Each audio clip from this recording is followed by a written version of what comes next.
Hello, everybody. Welcome back to the Hawkins Hellfire Collective. I'm Zach Grubb. And I'm Devin Grubb. And today we have another episode based on the comics of Stranger Things. Yeah, they kind of fall between season 3 and 4, tie in with season 3. Yes. Right? Okay. Yes, we have 4 stories here that all either happen during or between seasons 3 and 4. So if you're new to these kinds of episodes, this is something we like to do between the seasons before we finish up our retrospectives. Yep. Sometimes we put these out after the retrospectives, but I feel like it's better to have this episode in between. Yeah, it's usually in between. Sometimes we'll record them and then they'll come out like on a Wednesday, but this one's going to come out as like a regular episode just because timing. Yeah. I don't think this will be a very long one, even though we actually do have a lot of stories. There's a lot of stories, but I mean, there's only so much you can say about them, especially because we also do these as like almost like recommendations too for some. So we don't want to, give too much of the plots of them away in case you decide, oh, hey, I want to pick this up. I want to read it myself. We don't want to, spoil anything because they're not in the show. They're things that could have happened after what we saw, before what we saw, or possibly during what we saw. We just didn't see it. Right. And with a lot of these, the rule of thumb, as the Duffers have stated, is that these comics are to be considered canon unless they've said otherwise. Yeah. So there are two books that I think we're going to talk about before we get into season 4 that are an original story that is no longer considered canon because of season 4. Outside of that, all of these are supposed to be considered things that actually happened in Stranger Things. And they make sense. They do, for the most part. The first book we're going to talk about, though... The first book we're going to talk about, though, is a collection of holiday specials that came out pretty recently. This was like a month or so ago that this came out. Mm-hmm. Which is why we've never mentioned it before, because the stories in this do take place all throughout the show. I think one of these is supposed to be between seasons 1 and 2, and another is supposed to be between 2 and 3. And the last one takes place during season 3, and it actually features the cops, who we literally cannot stand. Which is why I didn't read it, so Zach's going to take the reins on this one. Yeah, and I don't blame her for not reading it. Like, here's the thing. I'm going to say right now, if you're into the Stranger Things comics, don't skip the Holiday Specials book, because the 2 stories that happened before this one are good. Yeah. They're very good. They capture the characters well, and they absolutely flesh out what was happening during that time between seasons. This last one does not work. Not only are we following characters who are incredibly hard to spend time with on their own, but it actually speaks against some of the things that season 3 shows us, which is very odd. So the point of this story is to show us what these 2 guys were up to during the season. Is that the Terminator guy? Yeah, he's in here. Like, they bump into the Russian Terminator when people are, protesting outside of the mayor's office. He flashes a gun, but they don't see it. And he's like, oh, these guys are idiots. I don't have to worry about them. That's fine. No issues there. Totally works. They visit Mrs. Driscoll. This doesn't work at all. Here's the problem. In season 3, it's basically all but said that Mrs. Driscoll and her situation is slightly different from what happens to everyone else who gets... And, I mean, that's what we theorized anyway, from what we saw of it. It's slightly different from all the people that Billy captures and, like, has turned into the Flayed. She... never got to go back. Yeah, she never actually went back. Like, it seems as though the rat that she had in her basement turned her into one of the Flayed. And then from there, the next time we see her is at the hospital. Or, no, the next time we see her is when Nancy finds her eating the fertilizer and gets her to the hospital. This has this weird point where she, like, is visited by the cops, and they see the fertilizer and the blood from where the rat popped.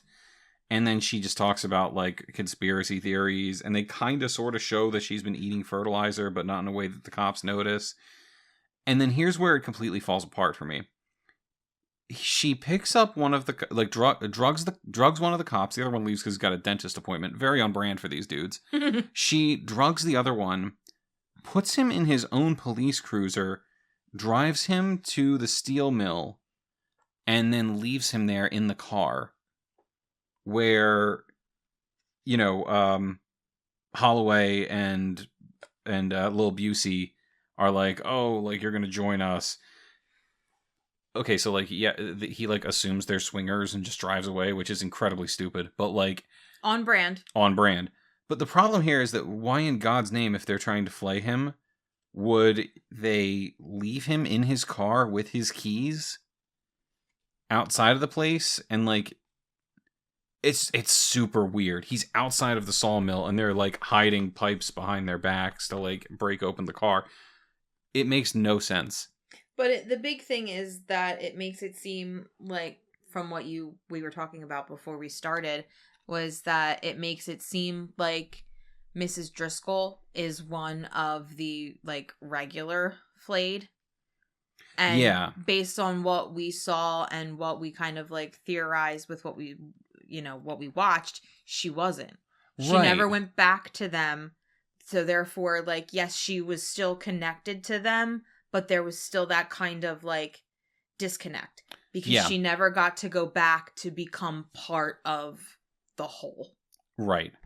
It doesn't make too much sense. Mm-mm. And the rest of this, again, is just them kind of bumbling their way through the season. Like, they completely miss Alexei dead in a corner, like, in the corner. Like, they walk right past him. Which, again, all of this is on brand for these guys, but it adds nothing. Like, it's one of these weird little pieces that really adds nothing to the overall story. They show up at the Starcourt Mall for no reason other than the one cop wants to see Back to the Future. Are they fighting Billy? Yeah, Billy kicks the shit out of them. Again, like, when would this have happened? It doesn't make any sense. It doesn't fit into the timeline of what was played out. As stupid as these guys are, the Mind Flayer is, like, breaking into the mall and they just, like, don't see it. They're like, oh, we heard something. Oh, there's a crash. What's going on? Oh, there's two kids making out in a car a block away. Let's worry about that. Then the mall explodes, and the one cop is like, I gotta tell you, man, you were right. Hawkins is weird. Like, I understand that the joke is that they're in all of these situations and they're too stupid to realize something greater is going on. But this is the first time I've sat down with a Stranger Things comic and been like, I can't stand this. Mm-hmm. Again, the holiday special as a whole, with the other two stories, great. Don't skip the book. But that last story is terrible and is directly related to season 3, so I felt like we had to talk about it. Well, I will say, even though I didn't read it, just you flipping through like the pictures, the artwork is great because they look exactly like the actors. Oh yeah, no, the art's like, fantastic. The drawings are great. So there's that. Like, honestly, I probably wouldn't have as much of an issue with it if it wasn't for their inclusion of Mrs. Driscoll. Mm-hmm. And the really weird way for these characters who were flayed to act in this weird scene in the comic. If they completely left out that section, I would say this is a boring but acceptable little mini comic. Yeah, I fell asleep, which is why that's why I stopped reading. It literally put me to sleep. So it was like, I'm not going to read this one. I don't care about these characters. This next book that we're going to talk about, I do care about this character, and you do too. I do, and it was a really fun book. I meant our listeners. Oh. Because if you don't like Erica, then you're wrong. Yeah, I agree. You are absolutely wrong. So this next book is called Erica the Great, and I'm just going to throw this out there. It really has no bearing on the show as a whole whatsoever. It's just a cute story. It's a really cute story. If you like Erica as a character, she is written perfectly. We get a little bit of insight into like her like picking up D&D. Yeah, like learning how to play it, figuring things out and stuff. Yeah, like she is at this point she's like got the basics understood and like she runs her own little adventures for herself. But she's trying to get her friends into it. She makes them these little invitations. Like, they have, like, handwritten invitations that she gives to them for them to come, and she's gonna DM, and she has like on a blazer with the rolled up sleeves, because like, this is my DM outfit. And it's like, you're so cute. It's very cute. And like, obviously there are a bunch of girls her age, and they like have no interest in this, and she's like trying to convince them to play with her, and they're like, all right, fine, we're game. And Erica is an abrasive kid. And she like kind of ruins the fun for them. She ruins it a little bit. Well, because and then she fully inserts herself in the story that she made for them. And like, yes, isn't like the DM is a part of it, but they're not like that. Like, she puts herself in as Erica the Great, and she involves herself in the fights and everything. And it's kind of like, but that's not your job. That's the group that you have crafted this story for. They're supposed to do that stuff. And it's funny that you mention that, because I don't have this book on me right now, but there is one more that I forgot about that does take place during this timeline, and we have to talk about. Oh, because it's also one of the Dungeons & Dragons stories from the D&D book. And the last one. It's actually a perfect foil to what's going on in this, because in that story, Will is the DM, and Will the Wise is essentially the main character of the story he's telling, but it's not about him. It's about his players. Right. And then exactly. And she made it about her, which is why her friends, wind up getting upset about it. And then there's a whole side quest adventure that happens in real life. And you know what? I kind of don't want to ruin it. No. Like, that's enough setup for you to go into this book and know generally what's going on. But it's a really nice little story. It gives you a little bit of more insight into Erica, I feel like. And like her approach to playing the game, which I think is cool. All right, I'm going to leave it at that. We just love Erica. We do. Erica's fantastic. So yes, Erica the Great, worth a read. Check it out. I think it's actually pretty cheap too. It's regularly on sale on Amazon. It's only like $13 when it's not on sale. It's smaller than all of the other ones as well. Not smaller than the Bully or I think there's one other book like that. I don't mean size. Like, is it? I meant size. Like, yeah, there's three of them that are that are tiny. Smaller. Okay, yeah. it's a tinier one. It's Erica the Great, the Bully, and Zombie Boys. Okay, are all smaller books, small like that. Which is really irritating for me specifically. Because of the way I keep my comic books, you keep your comics. It really bothers me that I want to keep them chronologically and I can't because of those three. Those three little books drive me nuts. Because then it's like big, small. It breaks up my shelving. Any gamers out there who try to keep their game collection in order every time, a company releases a new box for their games, you know my pain. So before we jump into the D&D story, we have another Erica story. It's in the back of Science Camp, which we discussed. I feel like we talked about this one when we did our first, No, we talked about this last season. Did we? Yeah, because it took place between season 2 and 3. Okay. Everything's running together, man. We've been doing this for a while. Everything's running together. So this is like a one-shot called Erica's Quest. I don't remember this much, so it's all you. So it's taking place in that summer. Oh, actually, I just realized something on the first page that seems interesting and calls back to a conversation we were having about season 3. So it takes place in that summer between seasons 3 and 4. Steve and Robin are already working at the video store. And I just realized one of the first panels shows Max, Lucas, and Mike riding away on bikes from Lucas's house, really stoked, happy. And I'm pretty sure this is after Elle has moved. Yeah, because she's not there. She's not in this. So this makes it even weirder. Like, when did Max start Max stop being friends with everyone? Yeah, like, when did Vecna start affecting Max? Because, again, here's another story that probably takes place maybe a week or two after the end of season 3. Actually, you know what? If Erica the Great happened first, it would have to be longer than that. This has to be at least a month. But anyway. Yeah, when did Max start breaking off from the group? Yeah, I don't know. Just, if you listen to our last episode, here's an extra little point there. So, Erica is coming home from school. She's not feeling so great. She is talking to Dustin. Because she's trying to figure out how much one of those green canisters from the secret Russian base would be worth. Because she stole one. And she wants to sell it. And Dustin's like, are you kidding me? No. And he tries to chase her down. He goes to grab Steve and Robin, and he tells them what's going on. And they're like, all right, we're coming with you. They get in Steve's car, and they track her down.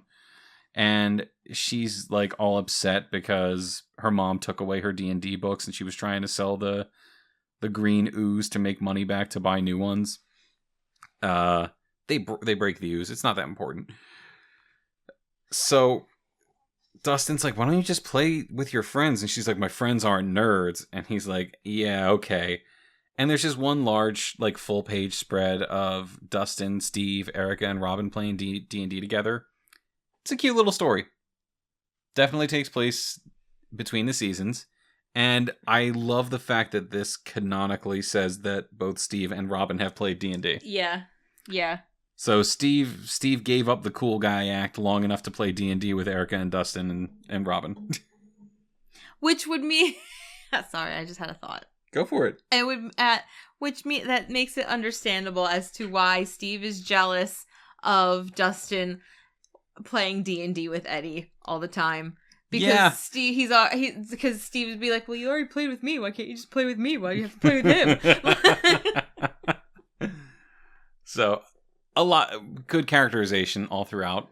And you know what? If you've already listened to our previous, suggestions, you've bought the Science Camp book by now. Right, which means you should have read it. Well, yeah, you've already read this story. You've already read that story. Look at us. The Science Camp. I'll say it again for the listeners. Science Camp is one of the best Stranger Things books. It's my favorite. Yeah. And I mean, part of it's because it's about Dustin, but it's my favorite. Sure. But I mean, just as far as character-driven stories in these, like, in-between books goes, it's great. That one and The Other Side. I can't... The Other Side is the best one. Yeah, I can't speak any more highly about that. Yeah. Like, it's so good. It really is. But that's back to season 1. So, okay, do you want to touch on the D&D one? Yes, we were going to talk about the newest book that literally just came out. And we will. We are going to. And we're gonna. But let's jump back to the D&D book, because this is the last story in that D&D book that we've talked about in every Between the Seasons episode. This takes place before Will and Elle move. Like right before they move. It's right before they move. Will wants to do like one last D&D game for everybody before they go away. Yep. And like they show up at his house and he's dressed as Will the Wise. Mm-hmm. Of course he is. It's great. Because that's all he wanted from season 3. He just wanted a freaking D&D game and he never got it. The best thing about this story, in my opinion, is that if you were paying attention both to the books and the show, and you understand like the characters that the group built together while playing D&D, it's a fantastic send-off to all of them. So they're all sitting there playing D&D together. The idea is that Will the Wise has called all of his friends to help them defeat this ultimate force of evil, and they just end up on this huge battlefield. I think it's Elle who ends up using True Sight, and she realizes that Will the Wise, that everything they're fighting is like not real. They're apparitions created by Will the Wise. Yeah. Who has been evil ever since he was quote unquote taken during one of their previous adventures, like how Will was whisked off to the Upside Down. And they defeat Will the Wise and like bring him back to the good side before he dies. And it's like a really cool send off to the entire group in this game that they've been playing together since they were kids. Basically ending everyone's stories. Yeah. It's really sweet. It feels like something that would have even worked as a one-off episode in the show. And one of, I think, the most interesting things about it is that while they're playing this game, Max's character fights somebody who Will describes as looking... He doesn't literally say this character looks like Billy, but he describes the way this character looks.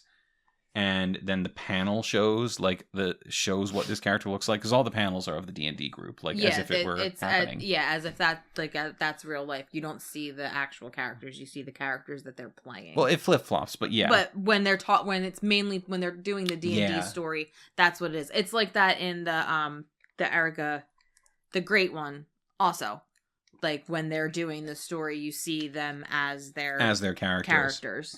But you see that panel, and the guy Max is fighting looks like Billy, and she gets super pissed off and like straight up murders him, and everyone looks back like, oh shit. And Lucas has a line where he's like, yeah, she's really working through some stuff right now. And it was interesting to me that like at this point she's still carrying around that anger towards Billy. Mm-hmm. Which what happened? Huh? Like what? I know. See, I can almost understand that to a point, because it's not like all at once from that one act that was going to undo everything Billy did. And it even comes back in season 4 when, you know, Vecna's telling her like how she really felt about the whole situation, like she wanted him to die. Mm-hmm. And yeah, I'm sure a small part of her did. She admits that because he was an abusive asshole. Yeah. And even though his last act was selfless, that doesn't make up for all the abuse that he put her through. Yeah. So yeah, a part of her was relieved when he died, and probably still carried around that hate for him. And that comes through in this like 2-panel shot of the comic. And it's really cool. Yeah. Again, all of these small characterizing moments through these comic books. Yeah. That really work well to flesh out this cast. I'm constantly impressed with how well all of these writers understood the assignment for these characters. Yeah, no, they really did. I mean, aside from the Tomb of Yuen. Yeah. I really didn't like that one. I really didn't like that one. I did like it, but I liked it as a book and a story. I didn't necessarily think that they actually captured what these people would have, how they would have acted. And see, that's the thing. Like you would read these as like a comic book reader, you know, separate from the established characters of the show and stuff. Well, I would try to. Right, but for me, I it's hard for me to do that because these characters are so well established in my head. And so when I read something that's supposed to be the characters that I know and love and it's completely not right, it takes me out of it. Right. And I agree. Like if someone were to ask me if they could skip that book, I'd be like, unless you really love Bob, yeah, you can skip it. Because if it gets anything right, it's Bob. But outside of that, Will is just completely out of character the entire time. Yeah. So the D&D book as a whole is fantastic. It's worth it. Mm-hmm. Buy it. If you haven't bought it yet after 3 of these episodes talking about it, buy it. It's worth it. It's great. Last book that's currently out. This is the newest one. Yes. This one, now, where would this one fall in the timeline? Like before season 4 or like during? So it's a little all over. It's not during. And not during. It's a little bit all over. The story itself that takes place is between seasons 3 and 4, but it calls out some things that happen in season 4 before season 3. Oh, well, before season 3. Okay, so before the main plot of season 3.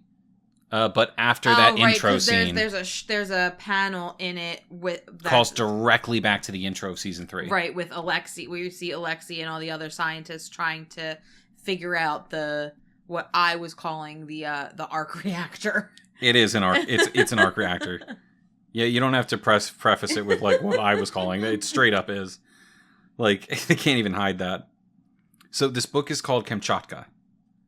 And it has none of our established characters. No, but it's really interesting. It's good. It's really good. It shows how you can tell a story in this world that works within the lore and takes a completely different direction. Yeah. Because it takes place completely in Russia. I was going to say the whole thing takes place in Russia. It's about a family who we've never talked about before. But you, all of the characters that you see in this book, you could literally pick them up and put them directly into the show and they would fit seamlessly. They wouldn't be out of place. I don't think. Not at all. Yeah. I wouldn't be surprised if the doctor from this book and the bad guy, the woman. Oh no, she's dead. No, I know, but her. Oh, she fits in perfectly. That's what I mean. She would fit perfectly.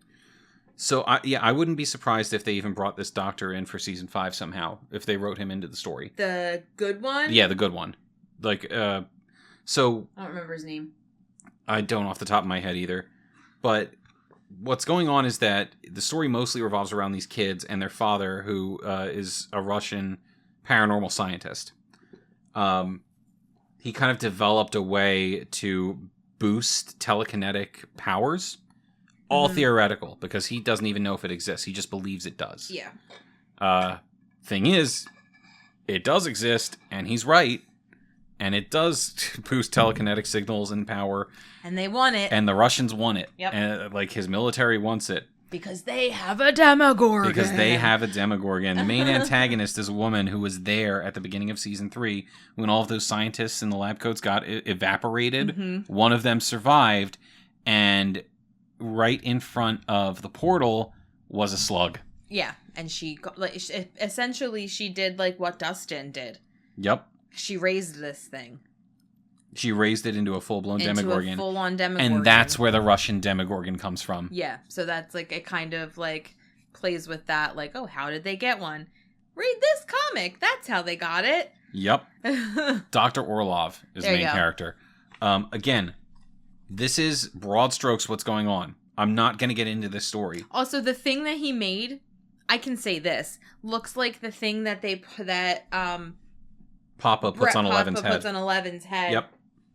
When he's having her do her telekinetic practicing, where when she's practicing crushing the Coke cans and stuff, and she has that netted wiry thing on her head. That's kind of what the this telekinetic device that Dr. Orlov made looks like. It's really good. It's a really good story. It's really good. I was very into this one. I'm not, like I said, I'm not going to give you everything there is to this book. Buy this book. Yeah, it's a good one. It's definitely up there. This works on its own without even being a Stranger Things story. Yeah. It does. It doesn't, you don't need the world of Stranger Things for it. Replace the Demogorgon with an original monster. This is still a good book. Yeah, like I said, you don't need the world of Stranger Things for that book, but you could also, like I said previously, pick up those characters and put them directly in, season 4, and they would fit right in. One of the weirdest tie-ins, I think, between this book and season 4, and season 3 actually, is where it takes place, the prison it takes place in. Mm-hmm. I'm gonna come back to this when we rewatch season 4, because I need to know. Yeah. The prison that we see at the end of season 3 is very dank. It's very drab, rust-colored, and they say that's where they're keeping Hopper. And they show, a person be fed to a Demogorgon. That's the same prison that's in this book, where the Demogorgon is being held. Yeah. I still don't know. I don't understand if it's the same prison from season 4. Yeah. The one from the end of season 3 and the one in this book are absolutely the same place. But I where did they gotta put reconcile Hopper? this in my head somehow. Because where we find Hopper at the beginning of season 4 is not the same place he was in at the end of season 3. No, it's not. And if they're saying it's the same prison, they must have moved him somewhere completely different. In fact, let me just real quick check the last page here and see if there was any kind of mention, because I don't think there was, of moving the Demogorgon. They don't say anything about moving him. They don't talk about moving it at all. Yeah, it's I didn't all think in so. That same, that it all that same happens location. In that same location. So, yeah. Nope. There's no movement. Yeah, there's no call out to, what's going to be happening next? Nothing like that. No. So. Actually, that character I said died? I don't think she character? did. The girl? I don't think she did. No, she didn't. I was wrong. Spoilers! I was wrong. Don't listen to anything I'm saying about that character. Don't listen to Zach. So you know what? Even that character who I accidentally spoiled dying doesn't die. So she could show up in season 5. There are multiple characters from this book who, if the Duffers wanted to, could easily use them in the next season. Absolutely. Yeah. Especially if they want to give Elle some kind of power boost. Elle needs a power boost if she's going to try to take on Vecna. Exactly. And here we go. Here is an interstitial comic that introduces a MacGuffin that could win her the day. MacGuffin. I'm gonna use writer words. It's a MacGuffin. I know. So that's it. That is all of the Stranger Things comics that are currently on the market. Yep. Well, okay, not all. Well, no, we didn't. The non-canon ones. Yes, we're going to talk about the non-canon ones in a separate episode, but also there's a series going on right now. I think it's in that pile of comics over there. We won't go digging. But it's like Tales from Hawkins. That's telling stories from different points in Hawkins' history. I think the first issue was out, and it was just about the hunters who went missing. You see one of them in the other side. Okay. Just one-shot comics for different areas of, the Stranger Things universe. Maybe one of them will do something interesting with future lore. I don't know. First issue was about those guys. The next one's going to be about Murray searching for Barb, I think. And I don't know how much weight any of these will have on the overall show. Probably little to none. Mm-hmm. And they're coming out very far apart from each other. Like, this Murray comic isn't coming out for another 2 months, I think. Wow, and it's about, back from season 1 if he's looking for Barb. So. Yeah, so who knows? Season 2, yeah. There's also another series of comics featuring Papa. Featuring Brenner. Yeah, those are, I don't know if they're out yet. They're not. They're not. But if they were out, I would have them. They are not out yet. Yeah, because I'm excited about those ones. It's like a Papa origin story. Yes, it's supposed to be about him as a young man kind of creating this program. And I am interested in seeing how they tell that story and what it could actually add to the series as a whole. Yeah. Will it humanize him in any way? Even if it tries, I don't care. I'm just curious. Yeah. I think it's been said, don't quote me on this, I think it's been said that will actually tie to everything. It's supposed to, there's no nebulous, is this canon, isn't it kind of thing here. This is supposed to be the story of Brenner, as it is meant to be. Okay. I didn't know that. I'm pretty sure I read that somewhere when the book was announced. I just saw Matthew Modine posted it on Instagram, and I was like, ooh, a Brenner book. That's really cool. Right? I want to read that. We are researching right now. Yeah, sorry. I'm just looking up to see when it's supposed to be coming out. Let's see. It was announced in October of 2022. It was supposed to come out January 11th. Number 1. But see, we're buying them from a comic shop. No, but we're buying them as full-on books, though. We're not buying the individual issues. Well, I would. Oh. Okay. Yeah, well, no, I'm going to do that. We'll have to check that out at your... I might cut this bit because it makes me look stupid. Apparently, it's already out. Our bad. I prefer to buy them in, what are they called when you get them all together? In trades, rather than having them, all. But he likes to have them all in their bags and boards and all fancy. Hey, I have some worthwhile comic books bagged and boarded. I know you do. My Last of Us comics are worth money now. The Few of Us. Right? Is that what you said? Yeah, that's what the podcast is going to be called. The Few of Us. When we get bored and run out of Stranger Things stuff to talk about. Oh no, because I think we touched on this the last episode, but I'm pretty sure we might have 2-parters, or 2-part episodes when it gets to season 4, just because every episode of season 4 is about the length of a movie. So. Okay. Never mind. The Many Ghosts of Dr. Brenner was canceled. What? Yeah. Well, that's not cool. We are sorry for the misinformation. That's not all right. It wasn't published, and the subsequent listings weren't in February or March. Wow. That's when they announced Tales of Hawkins. See, I thought Tales of Hawkins came out of nowhere. It really did. This would be so much more interesting. Yeah, it's been completely pulled from listings. So much more interesting.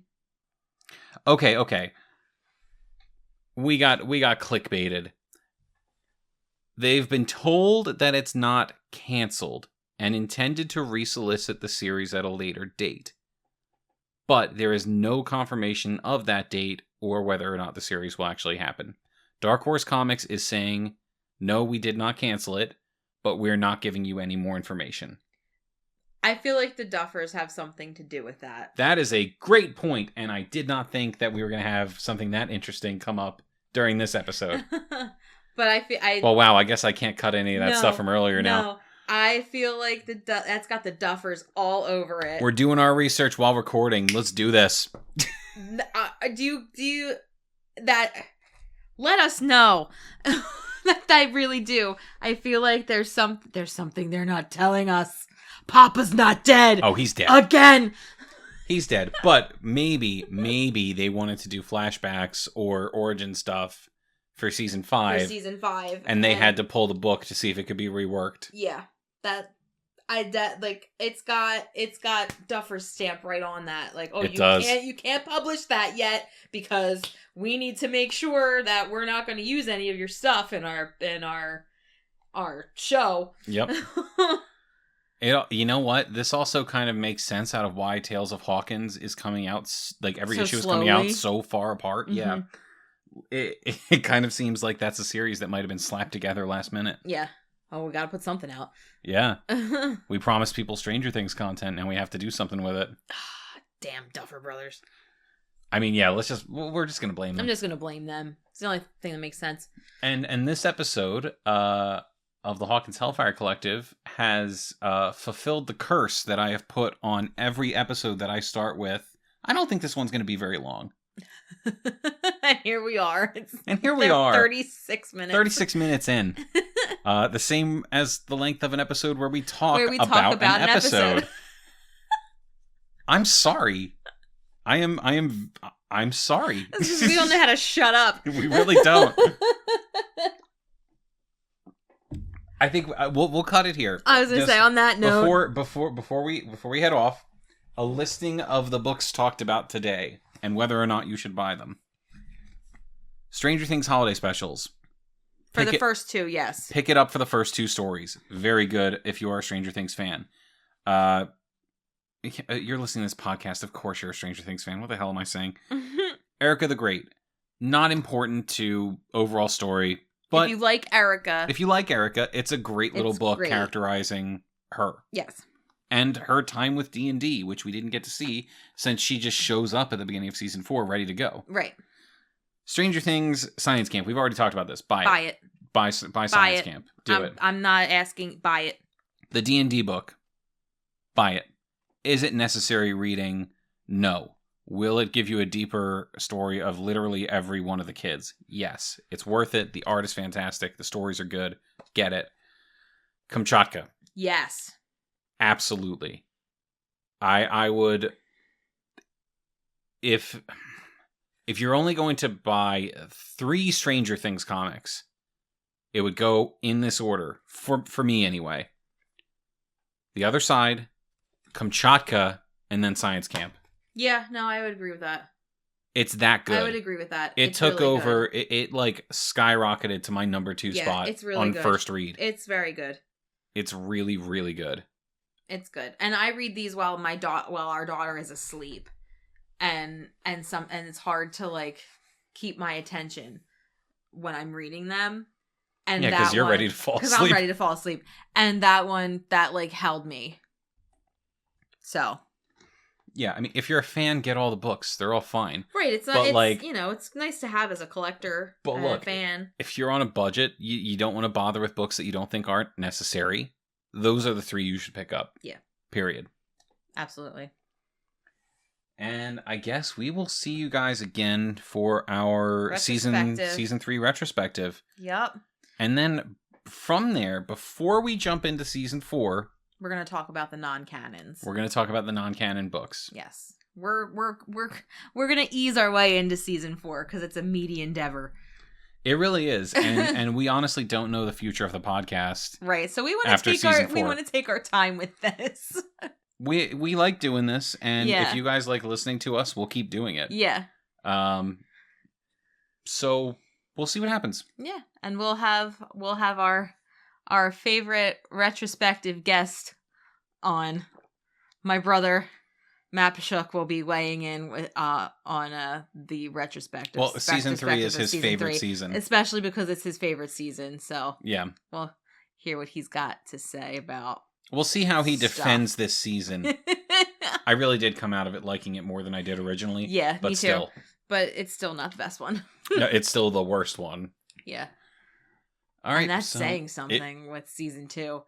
Oh, God. Yeah. Well, no, season 2 is only bad because of that episode. Season 3 is just bad overall. Yeah. So. On that note. Signing off from the Hawkins Hellfire Collective, I'm Zach Grubb. I'm Devin Grubb. Dusty Buns gets it done.